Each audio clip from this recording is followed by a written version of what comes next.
Welcome. Welcome, Rinpoche. We are very, very happy that you're here. And we are so looking forward to this week. Thank you very much for coming.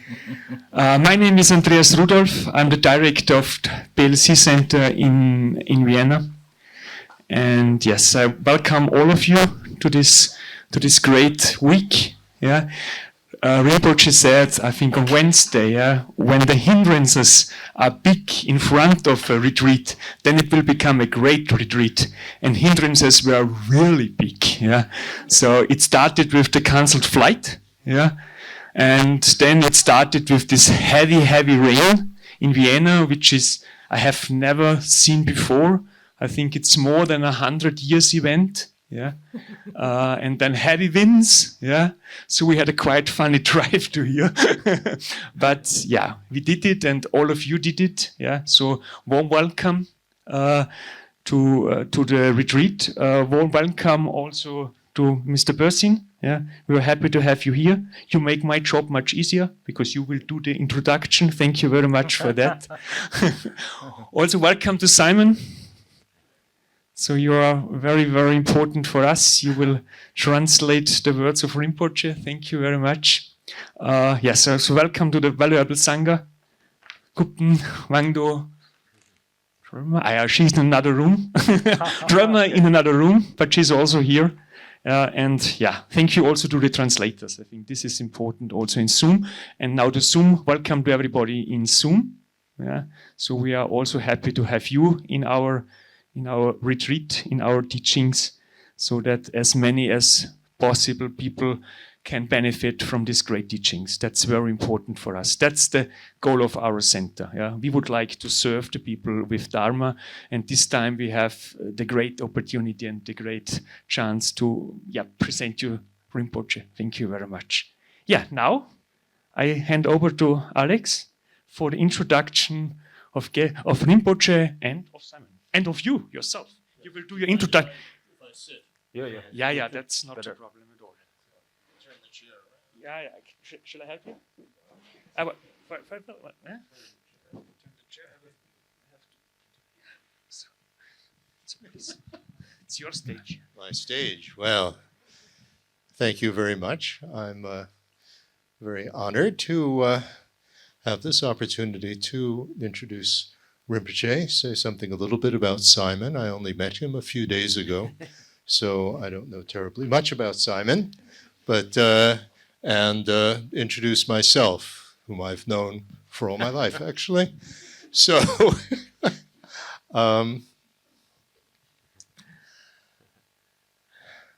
I first met the previous Rinpoche. I had the very great honor of having a very close relationship, disciple relationship and translator relationship with Serkong Rinpoche in 2 lifetimes, which is really an unbelievable opportunity and experience that I've had. I first met the previous Rinpoche. Rinpoche always refers to him as his predecessor. So I'll call him that. I met Rinpoche's predecessor in December of 1969. When I first went to India, I went there as a Fulbright scholar doing the research for my doctorate at Harvard University, where I was doing a doctorate in jointly between Far Eastern languages, that's Chinese and Japanese, and the Department of Sanskrit and Indian Studies, so Sanskrit and Tibetan. And I was, my professor had chosen my PhD dissertation topic, which was the Guhya Samaja Tantra. Mind you, in those days, very, very little was known about Tibetan Buddhism. The only books that were available were Evans Wentz and Alexandra David Neal, these Lama Govinda, that was about it. So very little was known. And Guhya Samaja. Well, way over my head. So I went and met Serkong Rinpoche in Bodh Gaya. And one of the great characteristics of Rinpoche's predecessor was that he took everybody completely seriously, no matter who they were, and took everyone equally seriously. And so he said, very good, there's the retired abbot of Gyumé, who is in retreat, but he will 3-year retreat, but he'll finish in the spring, I think in May. And you should ask him, because I asked who I could study this with. At that time, I had studied the written language of Tibetan, but not the spoken language. My professor was Japanese. He had no idea how the language was pronounced. And so Bazlags and the Grags, that type of Tibetan. And there were no textbooks whatsoever to learn Tibetan from. So it was like being an anthropologist going to Borneo and trying to figure out an unknown language. Great fun. So I had a teacher. This was in Dalhousie. And I worked on spoken Tibetan. And when the abbot came out of retreat, I went to see him. And he said, Guhya Samaja, wonderful. In a few days, I'm going to start my next 3-year retreat on Guhya Samaja. Would you like to join me? And at that point, Rinpoche's lesson was taught very much in the style of how Buddha taught, which is rather than telling me that it was ridiculous to think that I could study the Guhya Samaja Tantra, he let me figure it out myself by the abbot showing me how ridiculous it was, how over my head it was. So I went to Tijang Rinpoche, the former junior tutor, and he said, why not study Lam Rim? Which was an unknown topic at that time, before jewel ornament was translated, before anything. So I studied that with Geshe Ngawang Targe. I was his first student, and His Holiness the Dalai Lama gave us things to translate, little booklets for him. Then His Holiness built the library in Dharamsala, and we were staying in Dalhousie, and His Holiness appointed Geshe Targe to be the teacher at the library, and I asked if I could be of help there with the Translation Bureau, setting something up, and His Holiness said yes, but go hand in the dissertation and then come back. I had, during that time in Dalhousie, it was the second time I met the old Serkong Rinpoche. There was a cholera epidemic in India, and he came to give the Hayagriva initiation, Damdran, which has some power to protect from these diseases. And so that was the next time that I met Serkong Rinpoche. But anyway, I went back, got my dissertation, got the degree, and went back to India. And that's when I started to see Serkong Rinpoche much more frequently. I would go to visit him, and he had this incredible ability to recognize potentials in people, what kind of karmic relationship that he had with them. I was not the only one that he had that with. It was with Nicky Vreeland, who became the abbot, the first Western abbot of a monastery. It was with Jose Cabazon, who came to him as a hippie asking, he wants to study the 6 yogas of Naropa. And Rinpoche told him to, very good, but you need to start here, here, there. And then he went on and became a great professor. So with me as well, he seemed to recognize that I had the ability to become his translator. And so he just said, stay here. He had me sit in the corner, sort of like the pet dog. and just listen to how he dealt with people, how he dealt with different situations, and he would then explain to me, some words that I might not know, and so on.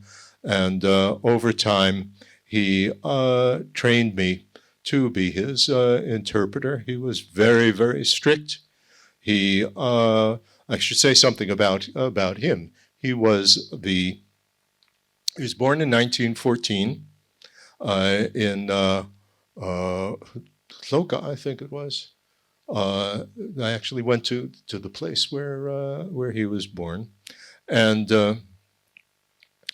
he was a monk at Ganden Changze Monastery in Tibet, where he got his Geshe Larampa degree, and went on to Gyume, and went through the education there. He was the great debater of his monastery, and when it came time to choose the debate partners of His Holiness, then he was one of the debate partner from Ganden Changze. Each of the monasteries had one debate partner.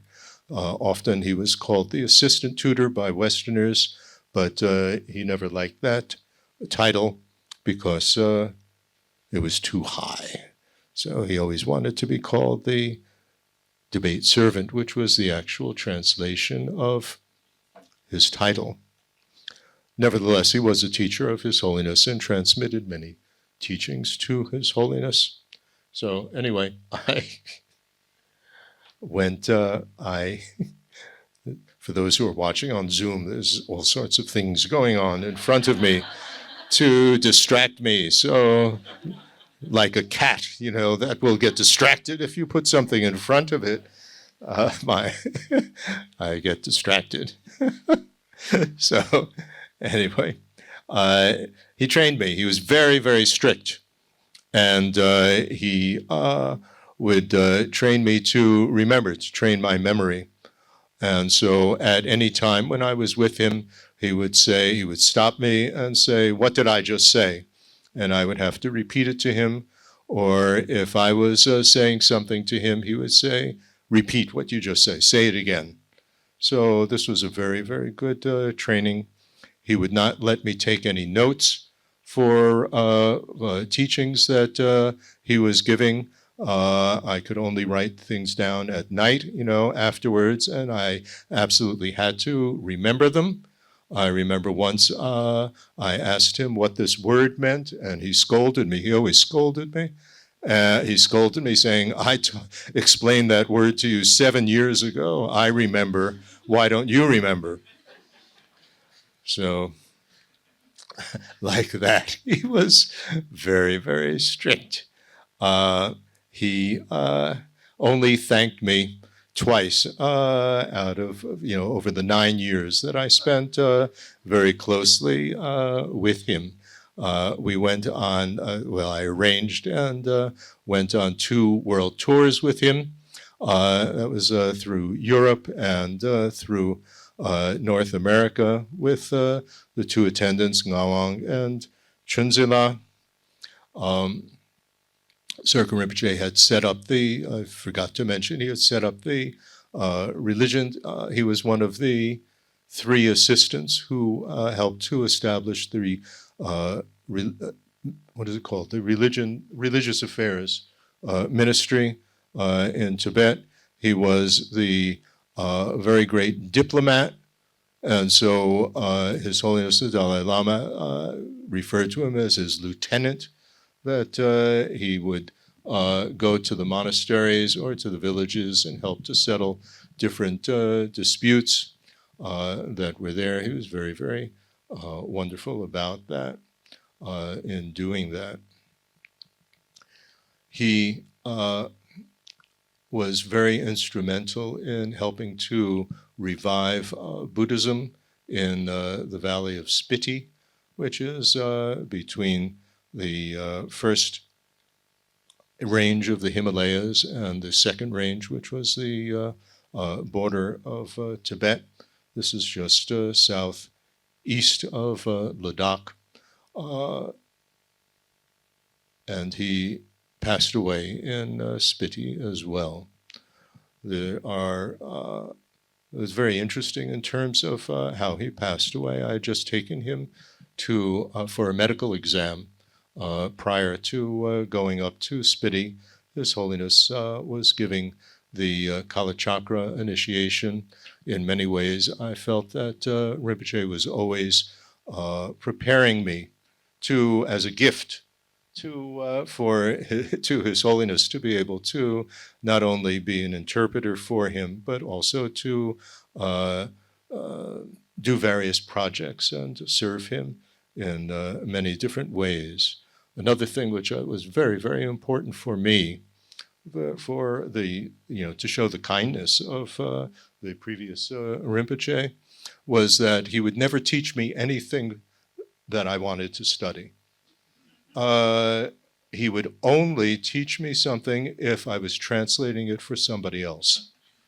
And so he trained me that anything that I wanted to study, anything that I wanted to learn, had to be for the benefit of others, not for my own benefit, which has made an extremely strong impression on me, I must say. So,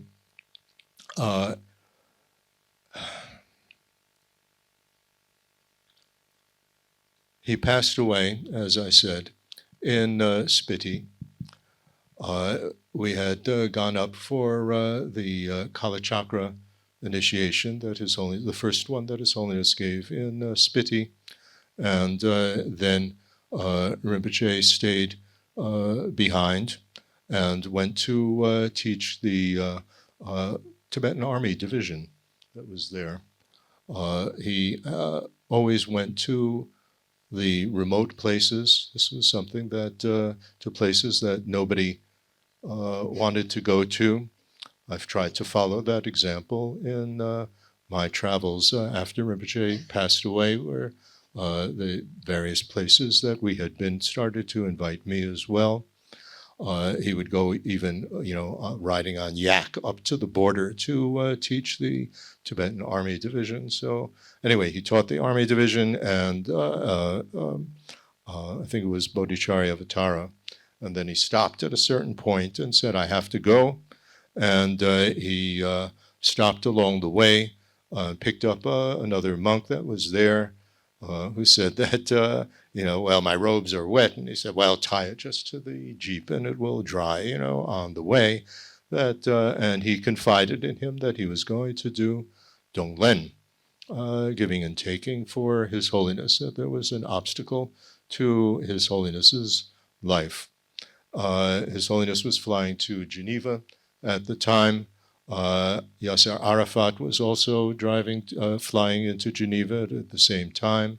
The police told that they couldn't provide security for His Holiness because they had to provide it for Yasser Arafat. And this was the danger, the obstacle. And so Serkong Rinpoche went up to a family that he knew and asked, is anything, is it okay if I stay? And they said yes. And that evening he lay down and just passed away. He was in, very good health. There was nothing actually physically wrong with him. And so he did what he said he was going to do, that he would take on the obstacle. Whenever he taught Donglen, he always said that you should be willing to give your life in terms of Donglen, not just, he was used to example that there was an old man in a house, and he would always do Donglen. And one day, a donkey, which had a feed bag over its head, poked his head through the window, and he said, "Take my wife, not me, not me." So he said, "Shouldn't be like that. You should be willing to take on the obstacle and really take it on yourself, even if it's at the cost of your life." And he passed away in that way. What was the story about this well, that the spring that came up from where he was cremated. Was that where it was? Yeah. Right. So this is at a very high altitude in Spiti, and where he was in the death meditation, I think, for 3 days, and after the cremation, this spring came up where he was cremated, which was quite special. Also, what was very special was that the present Rinpoche was born exactly to the day 9 months after the old one passed away. So there was no hanging out in Bardo or anything like that. He came immediately back, as I said, and he was born in Spiti as well, the place where... Pardon? Pardo was full. There was you couldn't get a reservation. Couldn't get the reservation, so he had to immediately come back. No rest. Since the old Serkong Rinpoche was like the saint of the valley, everybody had a photo of him in their home, and as soon as Rinpoche was able to speak, he would point to it and say, that's me. So just as Lama Zopa Rinpoche referred to the old Serkong Rinpoche as if you wanted to know what a Lama actually is, this is the real thing, referring to the old one. And in terms of being a tulku, this is the real thing as well, because this is what His Holiness says is the true sign of tulku, is that they identify themselves. Not that somebody else has to identify them. When the team went up to Spiti to find the incarnation, Rinpoche recognized one of them by name. And all he wanted to do was to go to Dharamsala and meet somebody very special. And that was His Holiness. When he left Spiti, he never cried. His parents were lovely, but as a 4-year-old, to leave your home and go off to, with these people that had come, who were basically strangers, it's quite something for a 4-year-old. So anyway, he came to Dharamsala. Shortly after that, I met him. And when I first met him, the attendant asked, do you know who this is? And he said, don't be stupid. Of course, I know who this is. And he was instantly very close to me, very affectionate with me. And that close relationship that we had from the previous life was obviously there.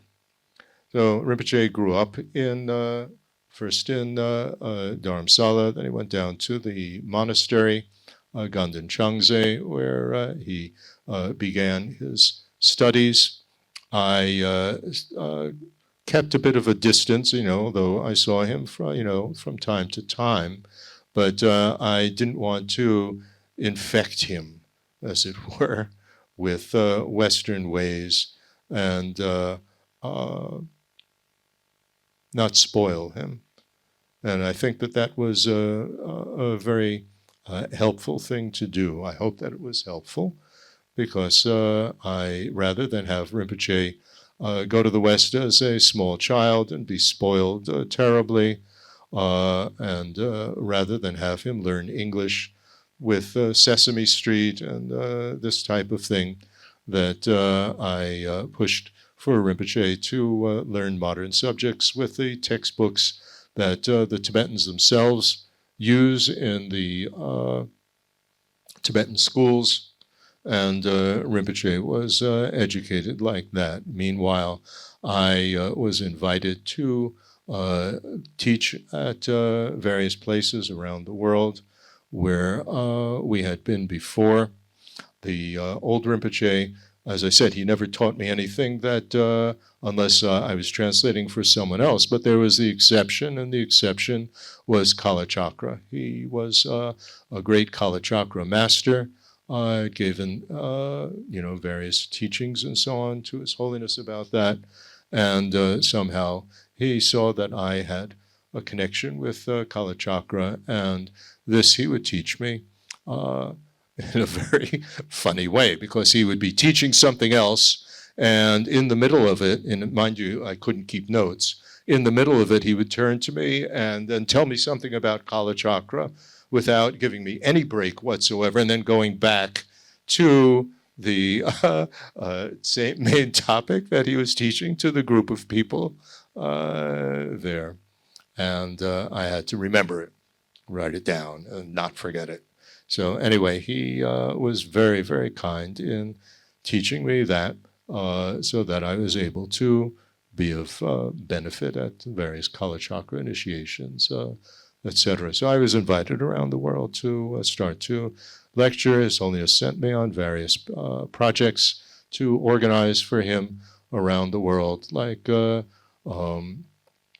using Tibetan medicine for the Chernobyl victims that the Soviet Ministry of Health had asked for help with that. So I organized that and various other things. Meanwhile, Rinpoche was growing up. He was studying very well, I think, at Ganden, but Rinpoche decided to disrobe. And in my opinion, I think that this was a very helpful, very beneficial move that Rinpoche did, because in many ways he's able to be more effective, I think, as a teacher, to be a lay person, to have the experiences of a lay person, so that in many ways he can relate to lay people in a much more direct way. Rinpoche continued his studies under the supervision of His Holiness. His Holiness has been very kind in supervising everything that you do, basically. So he's continued his studies at the IBT, the Institute for Buddhist Dialectics. Got it right. And is still continuing his studies with his teachers, like the old Serkong Rinpoche, who, as I said, was a master debate partner of His Holiness. And what was quite unique about him was that he had the full span of everything that His Holiness studied. So he was very accomplished in all the classes of Tantra. And of course, he was the great debate master of Sutra, and also very much familiar with the teachings of the other Tibetan lineages. And similarly, present Serkong Rinpoche studies Madhyamaka with a Nyingma teacher and with a Gelugpa teacher, and in this way gets the two ways of it being understood, which is extremely, extremely helpful, especially for seeing on a deeper level how the two approaches, if you look at them within the context, larger context of their teachings, make perfect sense and are not contradictory. This is a great aspect that Rinpoche has continued in this lifetime as well. His Holiness sent Rinpoche to Canada for 2 years to improve his English, and then he has been invited to teach around the world. He teaches in India as well. I started this website, studybuddhism.com. There's a lot of teachings that I had received from the old Serkong Rinpoche. I have a lot of teachings from the young Serkong Rinpoche. And so Rinpoche says it's my fault, scolding me again, my fault that he gets invited everywhere around the world because I've made him well known. Rinpoche is very involved with Spiti, as the old Serkong Rinpoche was. We've built a new temple there, a new Kalachakra temple. The oldest monastery in India is there in Spiti, that was started by Yeshe Ur, the king that invited Atisha. It's over 1,000 years old, so Rinpoche is responsible for this monastery and its upkeep and protection. Rinpoche has also started a school there, which just had its 25th anniversary for a secular school for the young students in Spiti. Rinpoche is just starting now the Serkong, is it called Institute? Serkong Institute in Dharamsala, which will be an institute for people to study Buddhist logic and cognition theory. This is something which is very much one of His Holiness's wishes, that logic, debate, and so on be promoted, that it's very important for people to be able to use logic and reason and learn how to do that properly. And so Rinpoche very kindly is, very courageously, I should say, is starting this institute. And like this, Rinpoche is involved with and given many, many responsibilities for Spiti and for the Tibetans in general. Isn't there one thing that you're involved with, trying to get the Tibetan language recognized as an official Indian language, so working with the central government. So Rinpoche is involved with many, many things, but despite all these responsibilities, he is so kind and generous to travel to teach in the West, to teach us here. And it's a great honor that we all have, a great opportunity to be able to study with him. Simon, the translator, Simon Houghton,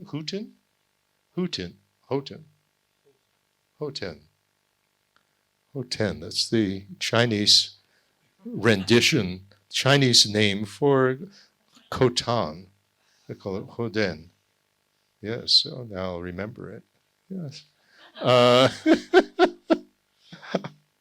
Has completed the equivalent of the Geshe at the Geshe training, a Geshe degree, I should say, at the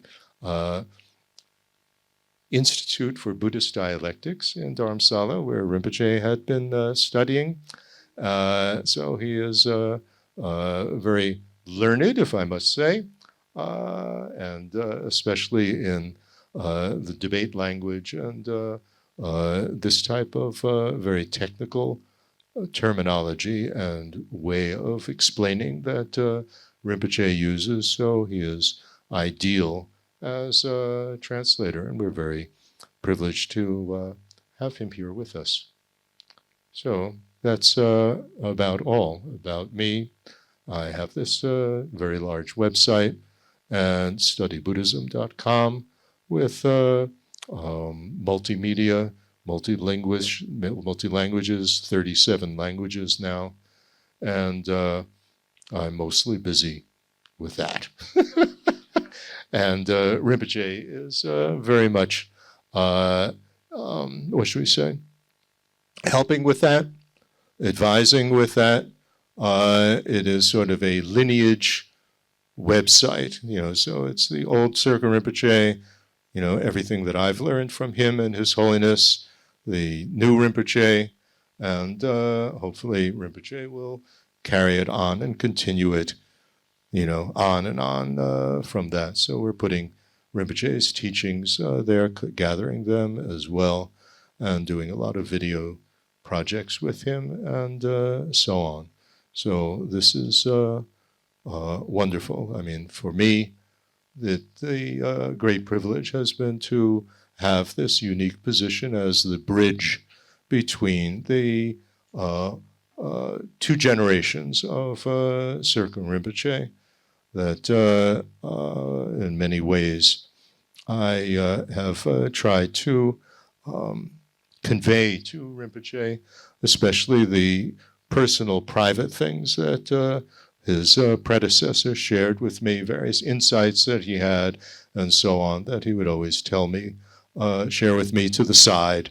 And he trained me to remember them, and so I've been able to share them with the young Rinpoche, and in that way be a bridge between the each generation, and that is incredible privilege to be able to serve the Serkong line in that way.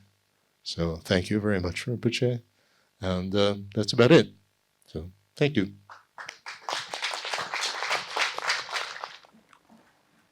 Okay. Tashidele, everyone. Seeing old face, new face, and familiar face, so many faces seeing. And then, as the director said, reaching to the Kala Chakra Center, Kapala Center, Kalapa. Kalapa? How do no, Kalapa. Kalapa Center here, center of the Shambhala, needs to earn lots of merit. So we also had lots of obstacles coming on the way, but mission successful.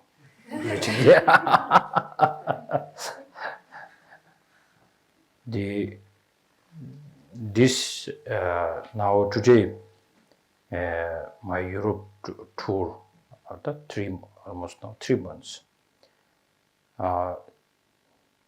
This one is one of the most important.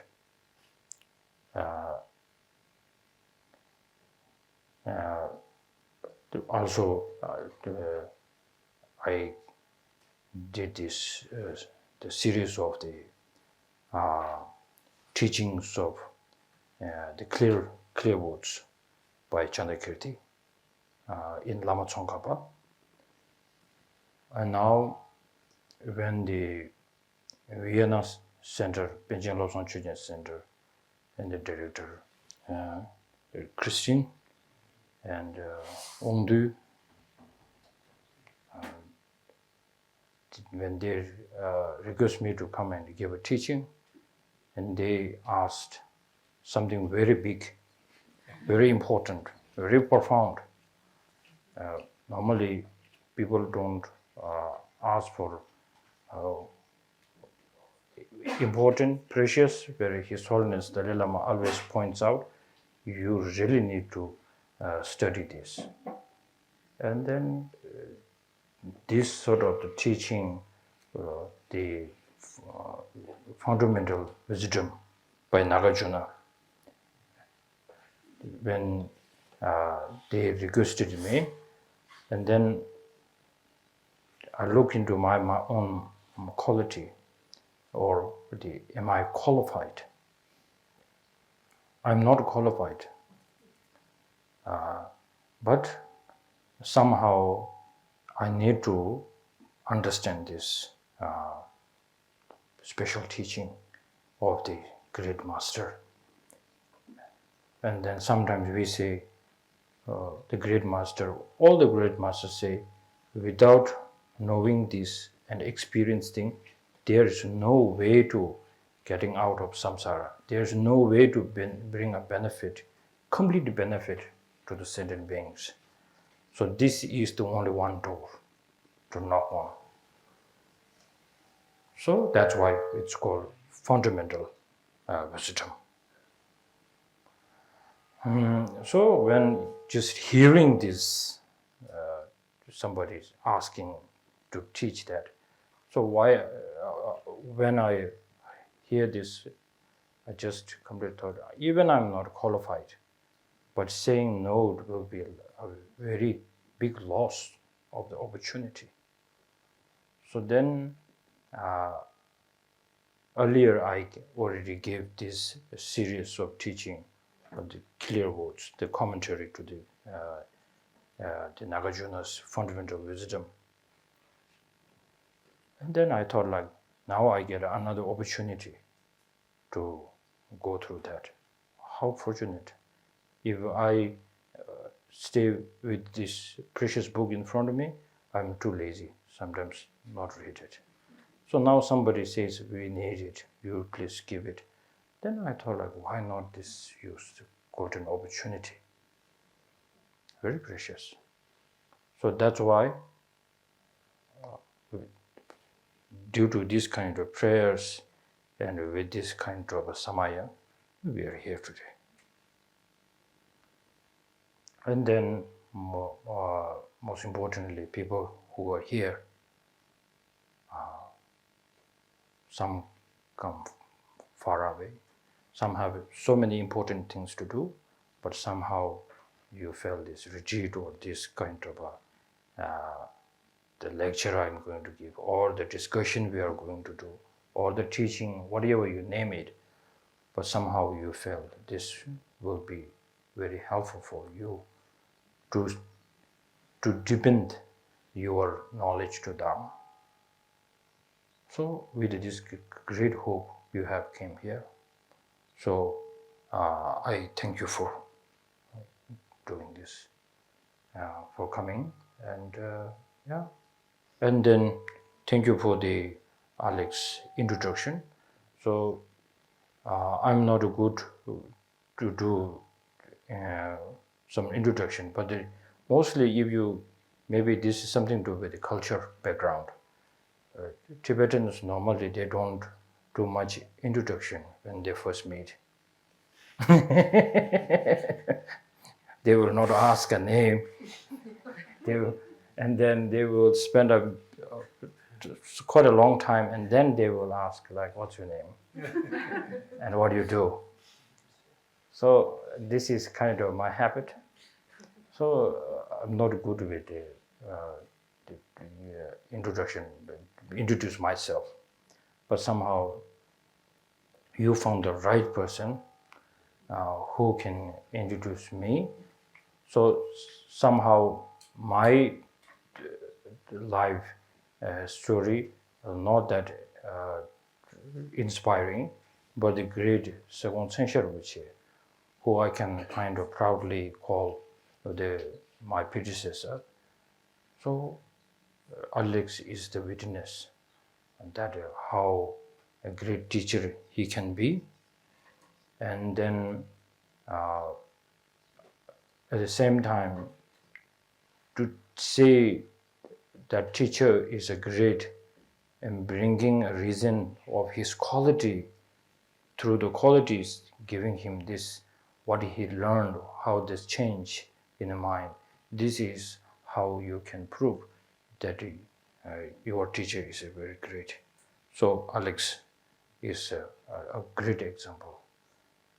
So if you don't believe, most of you have gone through study Buddhism and reading through it, learning from it.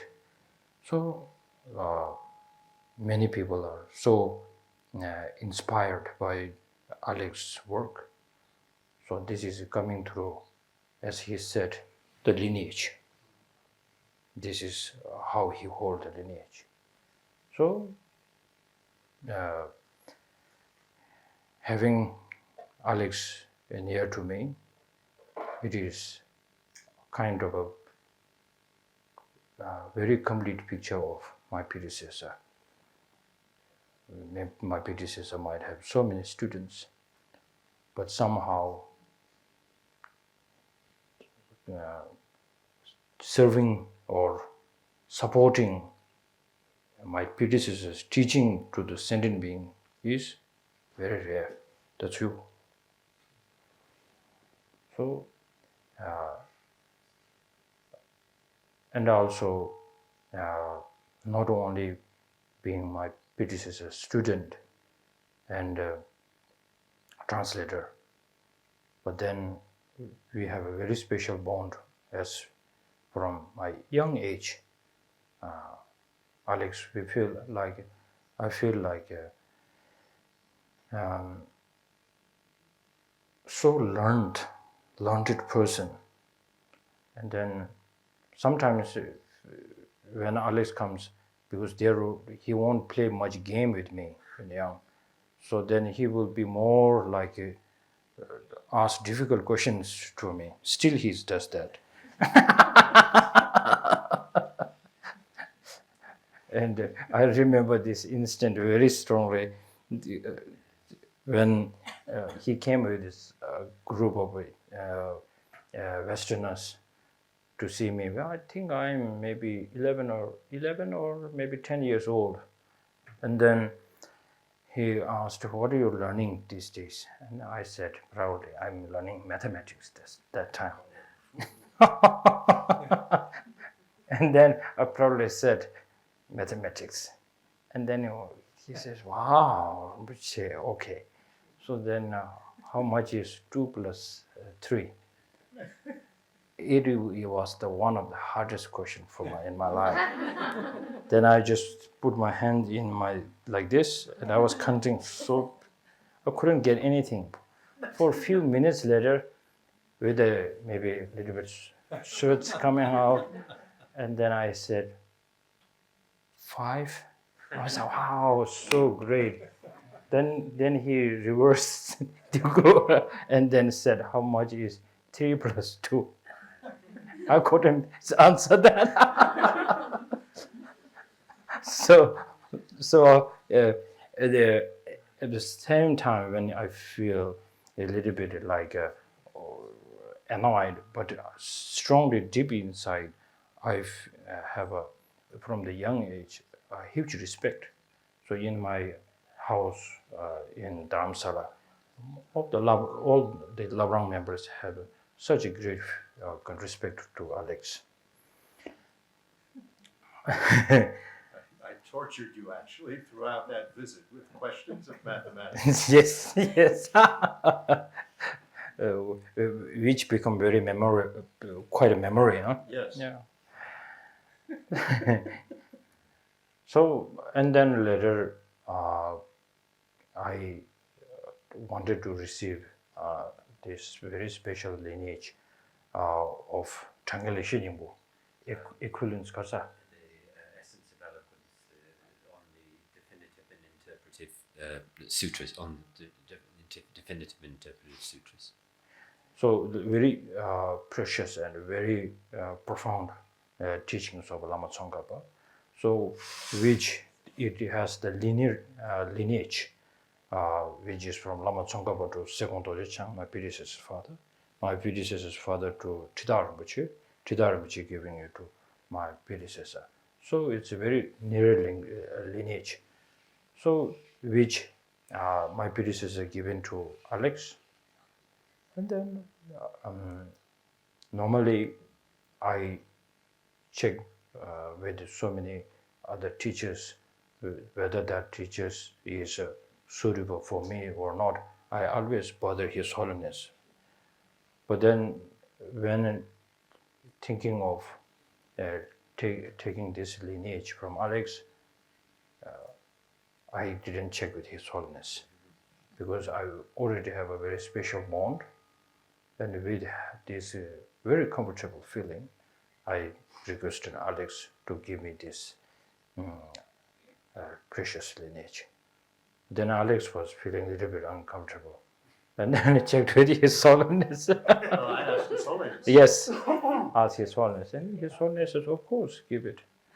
So I got it from Alex.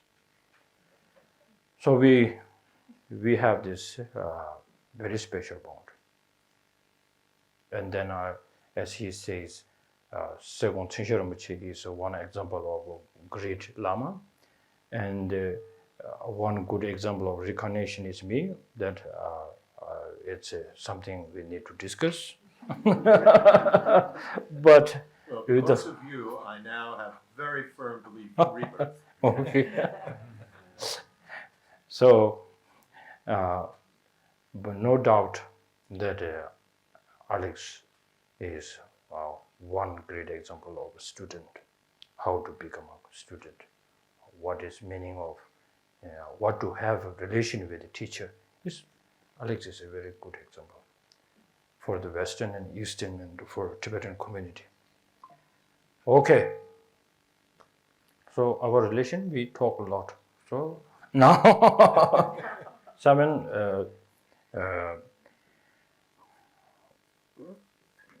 it's the karmic kind of thing. Not much kind of I don't know much about him. As we discussed, Alex tried to ask so many questions because he wanted to introduce Alex to the Simon to you all. But then I don't know much about Simon. And then Alex was like quite surprised. We know each other for such a long time. I don't know much about him.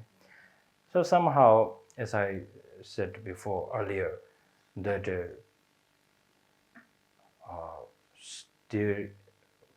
for me, to be honest, I'm not really interested what your personal life is. More is how I feel comfortable with you and you feel comfortable for what reason. And then he's very comfortable sharing his Dhamma knowledge, and I feel very open to share my knowledge with him. And then this continued almost how many years? 5-6 years. Then he's translating for me time to time, and then we know like that. So it is also a very special bond, I think. Of course it is. So, and now having a new translator, old translator, I feel very comfortable. So tomorrow I'm going to purely speak in Tibetan, not my broken English. Just kidding. Okay, so now tonight, the most important thing is to set up the motivation. And more you are motivated, more your convictions are. Conviction, correct? Convinced? More you are convinced? Certain. Oh, okay. Certain. Have certainty. Maybe certainty. More you feel that you really wanted to do something very strongly. And then for 7 days, for 7 days, maybe I will confuse you a lot. Maybe you will not get some points what he's trying to say. Something lost here and there, but somehow setting up the right motivation from now, you will not get completely lost. Even you feel a little bit of headache time to time, but you will feel like there is a headache, maybe there are some points I really need to understand. Even he didn't explain very well, but looks like interesting. So all this happens. All this happens. So time to time, I tell the people, in some level of your practice, you really don't need a Buddha to teach you. You don't need a Bodhisattva to teach you. In some level of your practice, a person like me can be okay. So, even I'm not perfect, but somehow my motivation, that motivation I brought, like when did you invite me? Like last year, right? May. Last year May, I already dedicated or generate motivation already. It's like the wine. More it's older, it's much better. So, And then the topic that we are going to discuss, and how this the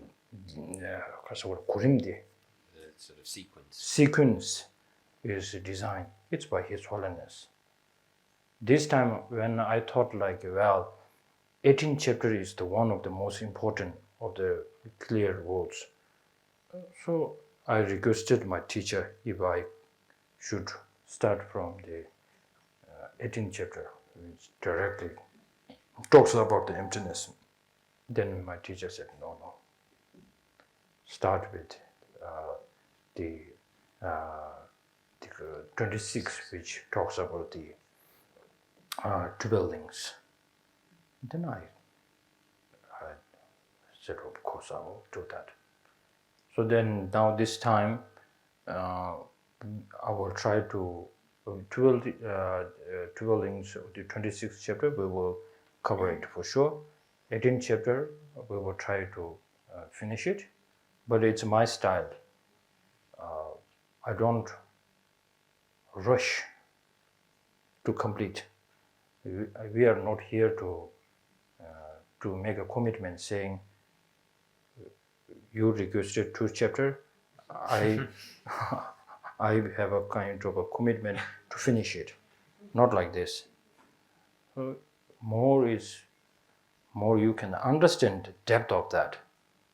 And even you only finish 2 pages only, that counts. Otherwise we can go through whole the text of the root of wisdom in 7 days, very fastly.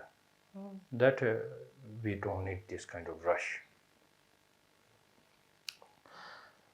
So now, first of all, we have to ask ourselves why we really need Nagarjuna's help, Chandrakirti's help, and then the sequence which His Holiness Dalai Lama has the sequence, the Zebala, how he suggested or advice. So now in this beautiful center that behind the very beautiful Kala Chakra statue, and then if you look all around, sometimes you have to bring a motivation to have this pride that we are in the mandala. But now there's no need to much bring effort. It's already appearance of the mandala is already almost there. So now the most important is whether it's Tantra, Sutra, whatever practices we are doing, Dharma practices. And we need to ask ourselves every time, did this practice help us what the author or the great Buddha has taught us? Or maybe we are doing as a Dharma how you wish, how you want. So the Alex said, my predecessor will never teach him what he wants to know. He will teach what is benefit for him and benefit for others. This is what we call, we need to have a faith in a teacher. So if we ask, now ask yourself, when do we use our Dharma? And when we have suffering, and especially something that unpleasant things happen, and then we ask for doing a puja, doing a divination, and the retreats, because you are not having a good time, and then you wanted to have a little bit of smooth life, and you wanted to escape from the problems or day-to-day life, and then you stay in the quiet place, good food, comfortable room, and friendly people, and somehow then maybe we can say this retreat went very smoothly. But never tackle with your negative emotions, especially self-grasping at all. So I think now I can proudly say that many of us up to now, if we haven't come to some kind of conclusion that if I couldn't tackle a little bit with this negative emotion or the self-grasping, and then meeting, I couldn't say that I have met the right Dharma. With this kind of conviction, and then you feel like now we come to the Kala Chakra Center here, and then to discuss about it. And then we are doing the kind of a right thing. Remember, His Holiness Dalai Lama, whenever he gives a commitment after the Kala Chakra initiation, so kind that he never gives like, you have to do this retreat, Kala Chakra retreat within 20 years, 10 years. And he never gives this kind of commitment to us, because he clearly knows that is not very suitable for us at the moment. So then he says, my main practice is bodhicitta and emptiness. Oh, this emptiness, now up to now, maybe 60, 70 years, I meditate on that. Oh, this is so great. You see the smile on my face every time. This bodhicitta and emptiness has something strong connection to this smile of mine. He says that. But we take this not very seriously. We take something more, we feel something more important. Oh, this initiation, I take it. Or this kind of meditation, I take it. But we never ask the question, why His Holiness Dalai Lama is saying, always he is saying that how emptiness has strong impact in his life. In order to understand that, you need to sit with someone who knows His Holiness Dalai Lama's quality and how they really have some impact in their life. This is the right Sangha group. That's what I'm trying to say.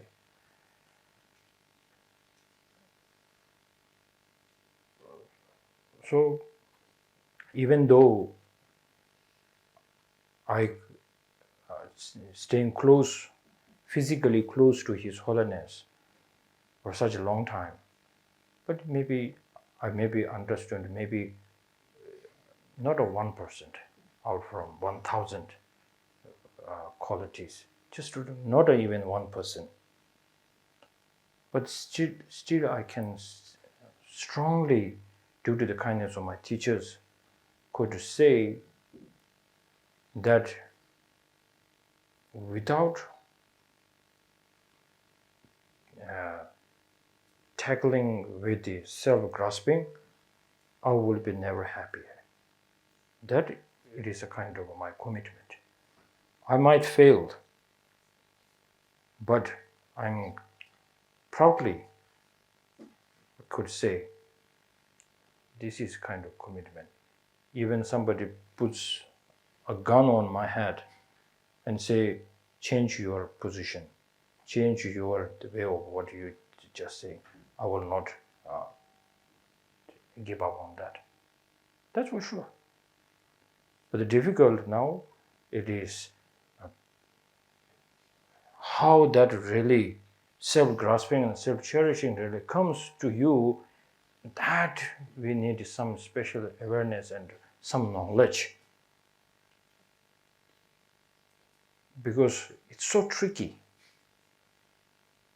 and very, we say, if you have a good friend and then after many years later you find out he is your worst enemy, and then of course it is difficult to accept that reality. But somehow this self-grasping is within us every time, and that is why every time a problem is coming in front of you, we point our fingers towards to the outside situation. We have never, it's so difficult to point at your own way of looking into the situation. So that's why Buddha says, what is the teaching of the Buddha? He said very simple. He didn't point to the tankas, or he didn't put to the statues or the scriptures like that. He said, if you can tame your mind, then this is my teaching. So then taming your mind, then he explains. And then it goes to the self-grasping and self-cherishing. So why this today we gathering? If you could come to the agreement, a common agreement that we are here as a kind of army, or maybe like a football team, huddling, Huddling together. Yeah. Somehow we don't know we are going to win this or not, but winning can be far. But somehow having this special brain compared to other animals, but then also looking to our other brothers and sisters. But now here we have found this precious something which we kind of felt important, but never kind of use this in our life. Now we are going to discuss about it. We will listen to this, and then not leave it here, not living in this beautiful center of your understandings, going to take it and apply it into day-to-day life. When you ever make a commitment to yourself that every time you get some kind of a sense, some kind of problem, you will not cry like an ordinary being. I will, before facing this kind of problem, I will take one step back and then try to bring this teaching. It is possible. Sounds impossible when we don't appreciate it. I have one good story which really happened to one of my friends. He is not educated. He does not know about emptiness. He does not know about bodhicitta. But he has such a great faith in his teacher. It's a Tibetan style. Even not much understanding, but the faith is very strong there. So then maybe his Lama always tell him, whenever the best meditation is when, because Lama knows that his weakness is the anger. When this strong anger comes, and then he will do so many stupid things, and then lots of regrets. So the Lama told him, when the anger comes, take one step back and then feel, I am in front of you. So somehow, one day, many times he tried, but it is not working. One day, he got into a fight in the Meglorganj, where there's a cake shop nearby. And then with some Tibetan group, and so then he was putting his bag and all the things, belonging things there. And then he wanted to say, now bring it on. And then automatically he receives a phone call from his teacher. And then he thought that's his teacher without knowing who he is. And then he looked, and on the display it's saying his guru's name. And then he said to his opponent, okay, today I am so busy, I need to go. If you really want to fight, come tomorrow in the same place. And the other person is really like he wanted to fight. And that this anger of the person is like, what is happening? That he felt how stupidity that his behavior or action and that person's behavior was. And then he go towards to the Zulakang, where his holiness developed. He make a prostration and said, I might be not a qualified student, but today I can offer something that maybe so many great people who we call practitioners never offered. I offer this to His Holiness. He make a prostration towards the palace. So that's a great job. This never happened like this, because more he always put, not knowing about negative emotions or what is the self-grasping, but it really helps. So it's normally when we are angry, there is a good English word saying, "Don't lose your cool." So that really means not losing the cool. So normally, the problem comes in front of you, and then you and anger become same. Has to be, no choice. But now there is a solution. You are looking into this anger and saying, I don't need you, because this harms me more than I'm harming to others. Isn't that really funny? Because that your opponent who gives you suffering, maybe he is having a great party, but you are in the one inside your room, and maybe your opponent maybe become a bodhisattva, but you are still struggling with this image, clinging strongly. So which is very unnecessary thing. But don't get confused. Doesn't mean no anger doesn't mean we need to react. We need to kind of We don't need to respond. Respond.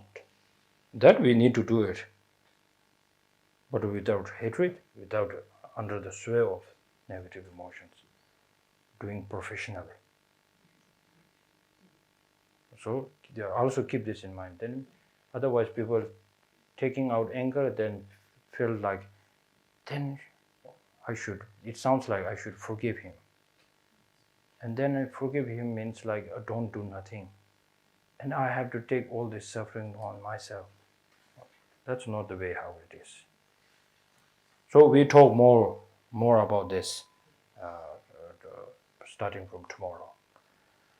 Okay, so now we are going to find a way in our life that normally we don't use this method. So now we are trying to find this. It's kind of a new adapting a new mind. So we should be super excited. I'm excited. It's more like now, as the Buddha said, dushi tamji nane, and never the dushi choice.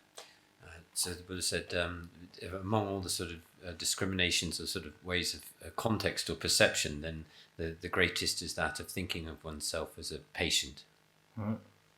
Staying as a patient means a quite educated patients. That kind of educated what really is harming. Not only doctor telling you it's harming, but you know this is really harmful. This is harming. This is the cause. This is why it is happening. So now, in order to to eliminate this kind of problem, you know this is the right doctor. You know this is the right medicine, and you have the merits. Then you just feeling like 100% this medicine is going to work. So like this, so now in order to see whether this medicine is 100% going to work or not, we need to investigate. So tomorrow we are going to make a new dose. which the dose medicine, which already it's Buddha said the dose which already we have it within us, but we never recognize that, and we do something very men tidang zindang ngozu yewe lo tele gyap tenche ani ngazu jigi dungen gozu de yoris. So when we do, how we proceed is to sort of do something which is in kind of direct contradiction to the way the medicine works, and then from there comes out all of our suffering. Okay, so more you can bring joy, excited for tomorrow, and the more you will complain about the days. Sometimes it happens. I did the 100,000 prostrations in Bodh Gaya. Maybe first few weeks, so great. Then slowly, more tired, and then we're starting to count, how many is left. And then my great teacher, I checked with him, and then he said, the counting is not necessary, because he knows somehow. But I didn't inform him anything, saying now sometimes so many distractions are coming. So he says counting is not necessary. And more that whenever the end of the night, when I finish the session, then you need to think.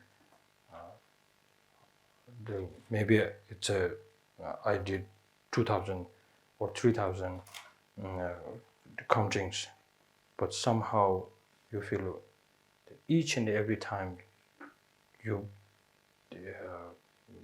make these prostrations, that you feel close to the whatever you are asking for. So then he said, now you know what you are asking. And that's what we always, when to purify something, then you wanted to receive something in your life. So not just to purify. Now you need to feel much stronger towards to your destination or the objective. So then he gave some tips. So it really kind of refreshed me. And then I have a friend who is making a prostrations with me. So then I said, from tomorrow, don't ask me how much I did and how much you did. It sounds like a competition. No more the kind of conversation like that. So you do your part, I do my part. Don't mix everything. So, but he would not listen. So I changed the boat to somewhere and then finish it. So at the end it becomes so very good. So similarly, so it takes time to time when you feel not connected, then try to connect it with yourself. And the one of the greatest is a question. Whenever I confused you, you ask a question. And what really makes you this confusion? We talk. And even I cannot answer, Alex is here. Simon is here. So these are my backups.